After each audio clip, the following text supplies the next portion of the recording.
नमस्कार, मैं ज्योति श्रीवास्तव। आप देख रहे हैं सी न्यूज भारत। वक्त हो चुका है न्यूज बुलेटिन का, जिसमें बात होगी झांसी की, जहां सपा के पूर्व विधायक के विरुद्ध कुर्की की कार्यवाही की गई।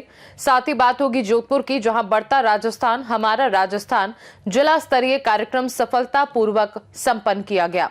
रुक करेंगे कोटा का, जहां अनंतपुरा में एक के बाद एक बड़ी चोरी की घटनाओं को अंजाम दिया गया। ऐसी तमाम खबरों पर विस्तार से करेंगे चर्चा।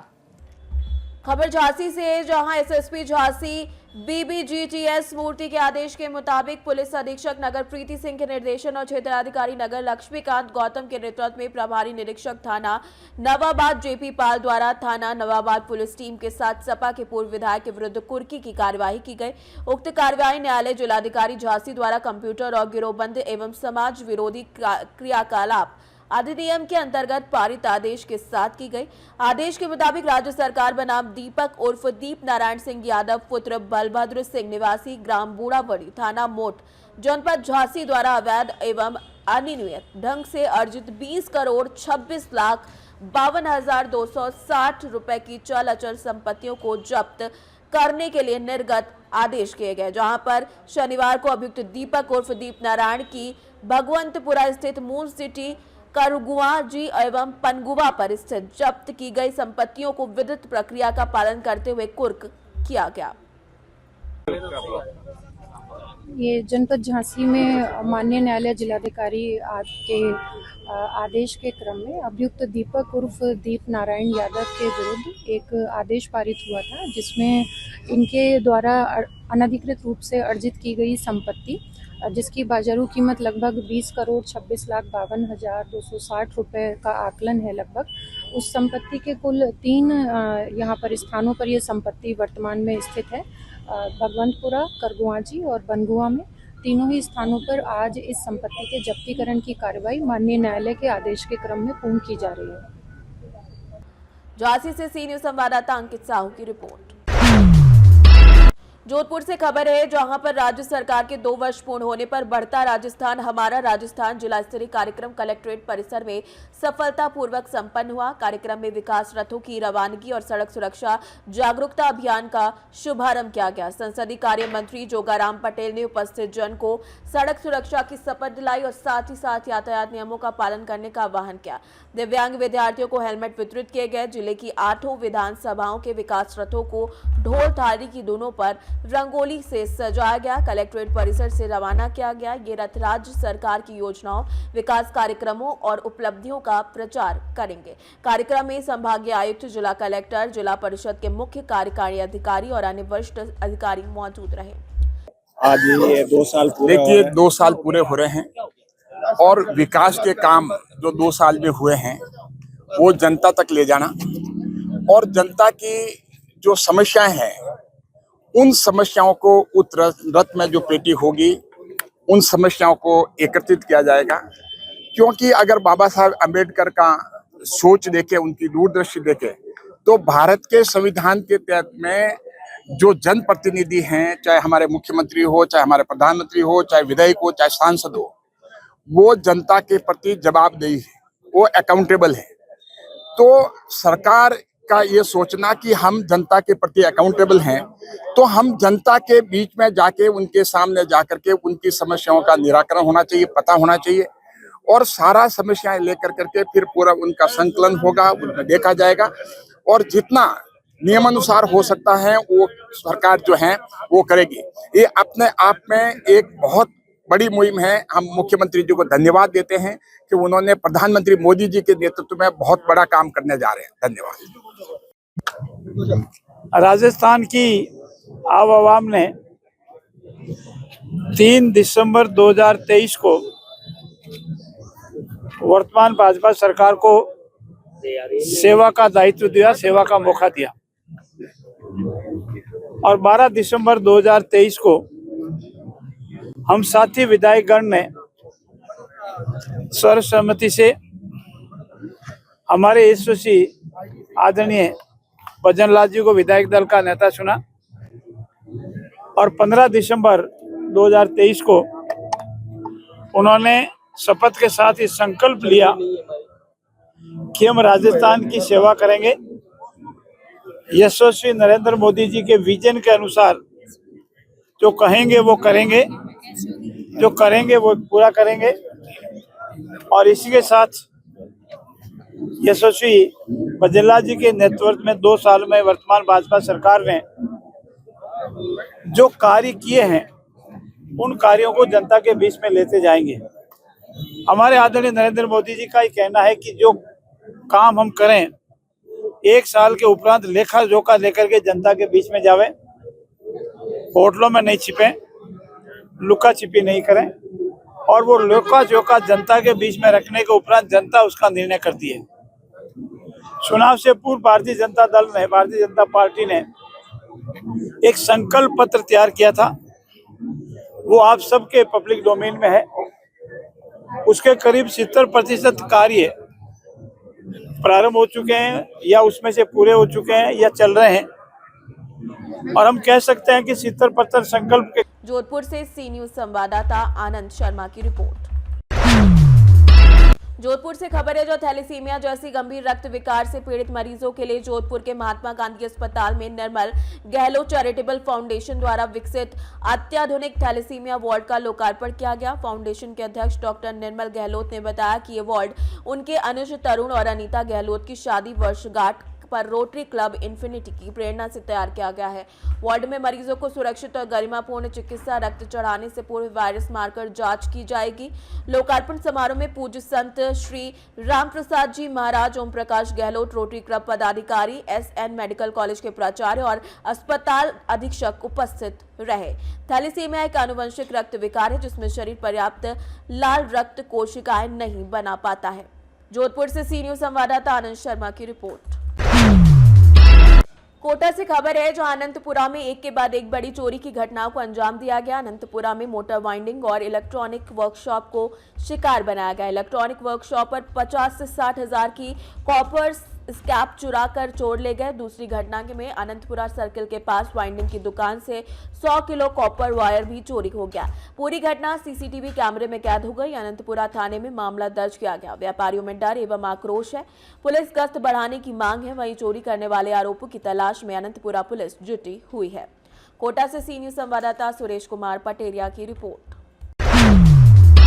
खबर मेरठ से, जहां थाना परीक्षितगढ़ पुलिस द्वारा 25,000 रुपए का इनामी कुख्यात बदमाश शहजाद पुत्र इस्लाम निवासी राधना थाना किठौर मेरठ, जो थाना किठौर पर पंजीकृत मुकदमे में वांछित चल रहा था, उसको कोचिंग के दौरान अहमदपुरी पुलिया के पास रोका गया तो नहीं रुका और पुलिस पार्टी पर जान से मारने की नियत से फायर कर भागने लगा। पुलिस द्वारा की गई आत्मरक्षार्थ जवाबी कार्रवाई में बाएं पैर में गोली लगने से घायल हो गया, जिसे घायल अवस्था में गिरफ्तार किया गया, जिसके कब्जे से 315 बोर तमंचा, एक जिंदा और एक खोखा कारतूस और 1500 रुपए नगद बरामद हुए हैं। घायल को उपचार के लिए CSE परीक्षितगढ़ भेजा गया है। अभियुक्त के विरुद्ध लूट, डकैती, चोरी के कुल 11 मुकदमे पंजीकृत हैं। देखिए, आज दिनांक 13 दिसंबर 2025 को थाना परीक्षितगढ़ में अहमदपुरी पुलिया के पास जब संदिग्ध व्यक्ति और वाहनों की चेकिंग की जा रही थी, तभी पुलिस टीम द्वारा एक व्यक्ति को चेक करने के लिए रोका गया। इसमें इस व्यक्ति द्वारा पुलिस टीम पर फायर खोला गया, जिसमें आत्मरक्षार्थ भी पुलिस टीम ने इस पर फायर खोला। इस दौरान इस व्यक्ति के पैर में गोली लगी है। वह पूछताछ में इस व्यक्ति ने अपना नाम शहजाद बताया है, जो कि थाना किठौर का रहने वाला है और इसके ऊपर 25,000 का इनाम भी है। वह ये 347/25 थाना परीक्षितगढ़ में वांछित भी चल रहा है। इसमें इस व्यक्ति के ऊपर 10 से ऊपर मुकदमे भी पंजीकृत हैं विभिन्न धाराओं में। वह एक कुख्यात टाइप का बदमाश है। इसमें शहजाद को अस्पताल में उपचार हेतु भर्ती कराया गया। वह अग्रिम विधिक कार्रवाई की जा रही है। मेरठ से सी न्यूज संवाददाता आमिर अंसारी की रिपोर्ट। नंदुरबार से खबर है, जहां जिले में बड़ी राहत की खबर सामने आई। शिवर नदी पर प्रस्तावित बहुप्रतीक्षित बिलाड़ी बांध परियोजना आखिरकार आगे बढ़ गई है। इस परियोजना को गति दिलाने का श्रेय पूर्व मंत्री और वर्तमान विधायक डॉक्टर विजय कुमार गावित के प्रयासों को जाता है। डॉक्टर विजय कुमार गावित ने बताया कि साल 1999 में परियोजना की नींव रखी गई थी और 2008 में इसे प्रशासनिक मंजूरी मिली। किसानों के मुआवजे और खामगांव में डूब क्षेत्र में आने की आशंका से परियोजना लंबे समय तक अटकी रही, लेकिन अब इसको बनाने का निर्णय लिया गया, जिस पर काम शुरू हो चुका है। ये बांध बिलाड़ी गांव के पास शिवर नदी पर बनाया जा रहा है, जिसका जल भंडारण क्षमता तकरीबन 3.72 मिलियन घन मीटर होगी। लगभग 830 से 1830 हेक्टेयर भूमि को सिंचाई का लाभ मिलेगा। हे बघा, आम्ही आमचं विकासासाठी आम्ही राजकारणामध्ये आलो आहे।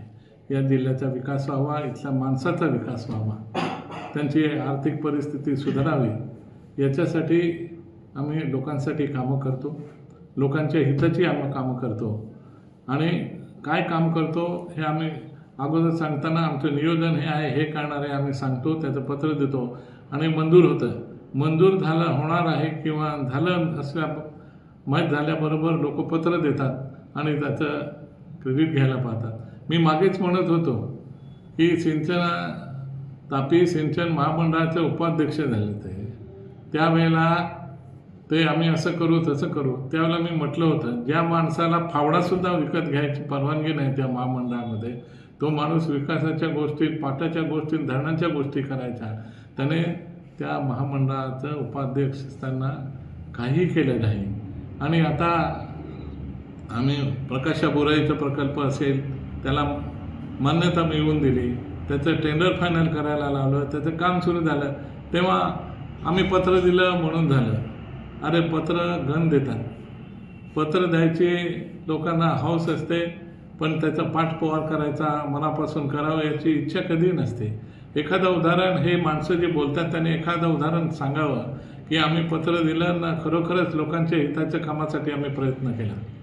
म्हणून अशा लोकांचा किती काय म्हटले, लोक विश्वास ठेवत नाही, लोकांना माहीत आहे कोण विकास करतं, त्याच्यामुळे असे पत्र देणारे गण निर्माण झाले जरी असले तरी हे काम कोण करतं हे लोकांना विश्वास आहे, त्याच्यामुळे।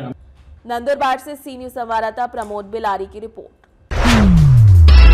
रांची से खबर है, जहां राजधानी रांची के बेड़ो थाना क्षेत्र में कथित सामूहिक दुष्कर्म के मामले में पुलिस जांच के बाद चौंकाने वाला सच सामने आया। जांच में पता चला मामला पूरी तरीके से फर्जी था। आरोप लगाने वाली महिला नसीहा खातून ने पैसे के चक्कर में 5 निर्दोष युवकों को फंसाने की साजिश रची थी। पुलिस के मुताबिक नसीहा खातून ने 50,000 रुपए लेकर फर्जी मामला दर्ज कराया और आरोपियों के परिवार पर दबाव डालना शुरू कर दिया। रांची पुलिस ने इस मामले में कुल 5 आरोपियों को गिरफ्तार किया है। नसीहा खातून, मुख्य साजिशकर्ता साबिर खान, मोहम्मद नसीम, इम्तियाज आलम और विक्की खान। पुलिस ने इस घटना को समाज के लिए चेतावनी करार दिया है। ये पूरा मामला था सर, और किस तरह से इस कांड का रांची पुलिस ने उद्भेदन किया? कल 12 दिसंबर को छानो थाना में एक कंप्लेंट दर्ज हुआ, जिसमें कंप्लेनेंट ने आरोप लगाया कि उसके बेटे और अन्य 4 लोगों को एक झूठे गैंग रेप केस में फंसाकर रंगदारी की डिमांड की जा रही है। तो कांड का अनुसंधान किया गया तो पता चला कि बेड़ो थाना में 1 अक्टूबर 2025 को एक सामूहिक दुष्कर्म का केस दर्ज हुआ था।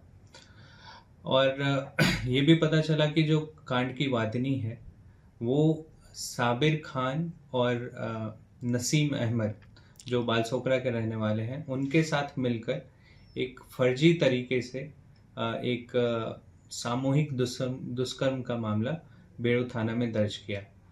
इसमें जो घटनास्थल है वो भी एक फर्जी घटनास्थल को चिन्हित किया गया और 5 अभियुक्त बनाए गए। इन्वेस्टिगेशन से पता चला कि ये जो 5 अभियुक्त इस गैंग रेप में बनाए गए हैं, उनका साबिर खान और नसीम अहमद के साथ पहले से आपसी रंजिश चल रही थी। दोनों ग्रुप जो है वो ज़मीन का काम करते थे, तो इसमें इसीलिए उनको फंसाने के लिए एक झूठा सामूहिक दुष्कर्म का केस किया गया। तो ये षड्यंत्र में 5 लोग शामिल थे और उन 5 लोगों को गिरफ्तार। रांची से सी न्यूज संवाददाता इमरोज की रिपोर्ट।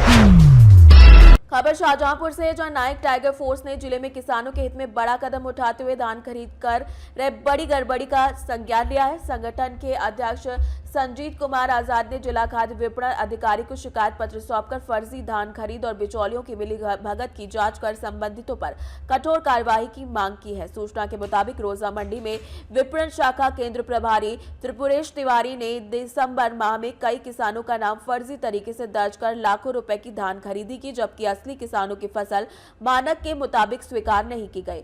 नायक टाइगर फोर्स के अध्यक्ष संजीत कुमार आजाद ने कहा कि देश में जय जवान जय किसान का नारा केवल नाम के लिए लग रहा है। किसानों की मेहनत और उनकी फसल बिचौलियों और भ्रष्ट अधिकारियों के खेल का शिकार हो रही है। इस पहल के बाद जिला प्रशासन पर किसानों के हित में तुरंत कार्रवाई करने का दबाव बढ़ गया है। शाहजहांपुर से सी न्यूज संवाददाता फसाद खान की रिपोर्ट। शाहजहांपुर से खबर है, जहां जिला न्यायालय में आयोजित नेशनल लोक अदालत ने एक बार फिर अपनी सामाजिक प्रासंगिकता और प्रभावशीलता को प्रदर्शित किया है। शनिवार को युवा दंपति के बीच लंबे समय से चल रहे वैवाहिक विवाद को संवेदनशील समझाइश और मध्यस्थता के माध्यम से सुलझाया। लोक अदालत में खंडपीठ के अधिकारी अवधेश कुमार गुप्ता ने दंपति के बीच संवाद कर उनके मनमुटाव को समझा और दोनों पक्षों को आपसी सहमति से रहने के लिए मार्गदर्शन दिया, जिसके परिणाम स्वरूप दंपति ने पुनः साथ रहने का निर्णय किया। यह दृश्य न केवल लोक अदालत की वार्षिक सफलता का प्रतीक बना, बल्कि ये भी दर्शाता है कि कानून केवल विवाद सुलझाने का माध्यम नहीं है। बता दें कि प्राधिकरण के अध्यक्ष आनंद कुमार तिवारी ने उनके सुखद और सौहार्दपूर्ण भविष्य की कामना करते हुए पौधा रोपित किया। शाहजहांपुर से सी न्यूज संवाददाता यूसुफ की रिपोर्ट। न्यूज बुलेटिन में फिलहाल के लिए इतना ही। देश दुनिया की बाकी खबरों को जानने के लिए आप देखते रहिए सी न्यूज भारत।